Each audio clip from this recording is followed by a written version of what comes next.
Welcome to another school year. As we look into the school year, one of the best things that you could do as a parent is to look towards the end of the school year.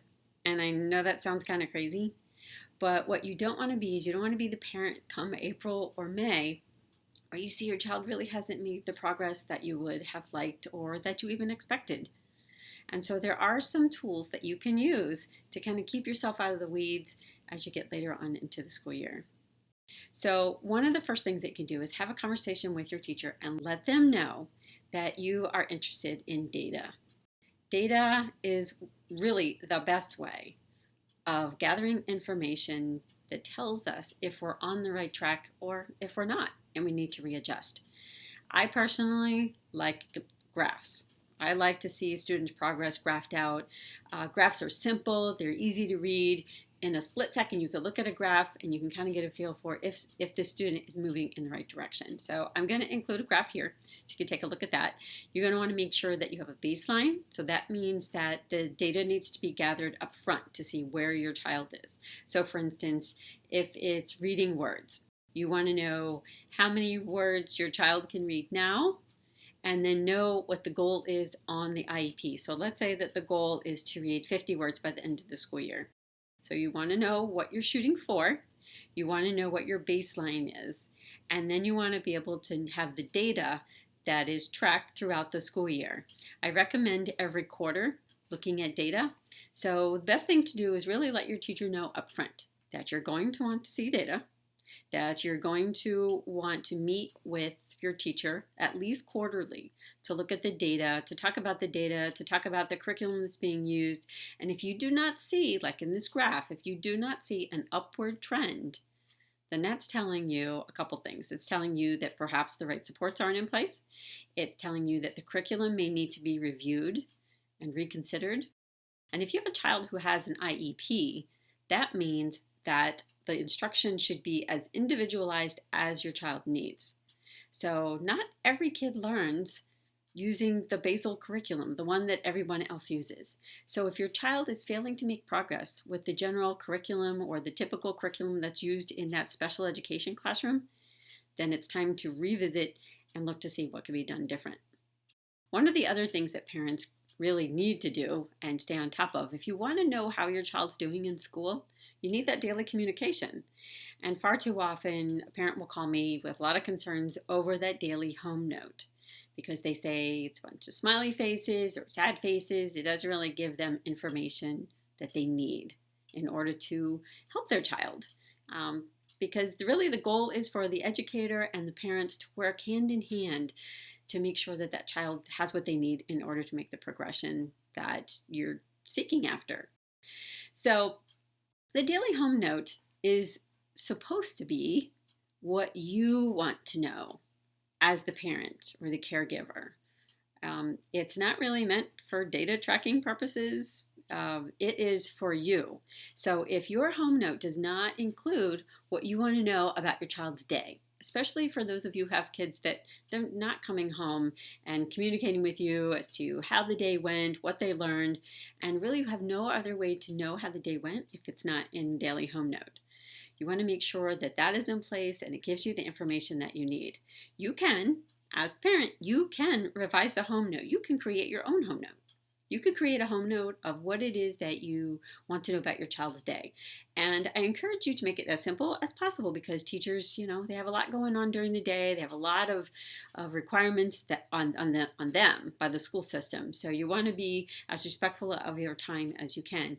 So what I tend to like is, say on a daily home note, Johnny played with peers on the playground. So instead of saying yes, no, or red stamp or a green stamp, with prompt and without prompt.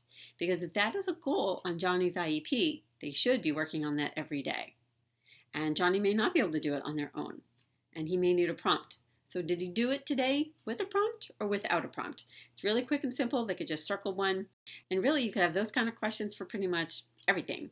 That way, you're able to look at it, you see the information, you know if your child is working on that day, if they're hopefully the trend will show you that they're doing it more and more independently as the school year goes on. And if they are not, that's when you start asking those questions. Why not? Most school districts use some sort of assessment tool, particularly for reading. So at this point of the year, at the beginning of the year, they are giving this assessment to all of their students to get the baseline. And then the teachers track that to see each time they give the student the assessment again, are they making any progress? Kids with disabilities don't make progress typically at the same rate as kids who don't have disabilities. So you need to pay careful attention to those numbers. What you don't want to see, for instance, on a benchmark assessment, if you see they're at a level A, and then the second 9 weeks they're at a level A, and the third 9 weeks they're at a level A, that should be a cause for concern. So you shouldn't just accept, well, they have a disability, so they're not making progress. The point to special education services is to give the students what they need so that they can perform, so that they can get the extra assistance that they need, so that they can make progress. So just because your child has a disability does not mean that they shouldn't be making progress. The other tool that we can use are those overall assessments, so like psychoeducational evaluations. Every 3 years, the school system needs to have a conversation with you as a parent to look at, do we need to evaluate or do we not? Because you don't always need to evaluate. So you want to look at that every 3 years. As a parent, you can request it more often, but the school has to look at it at least once every 3 years. So if you feel like what you need is a really good across-the-board baseline in many different areas, reading, writing, math, social, emotional, behavior, their ability to adapt, their adaptability skills, their communication skills, you can request an evaluation really anytime you want, but have a reason, not just for the heck of things, but for a reason.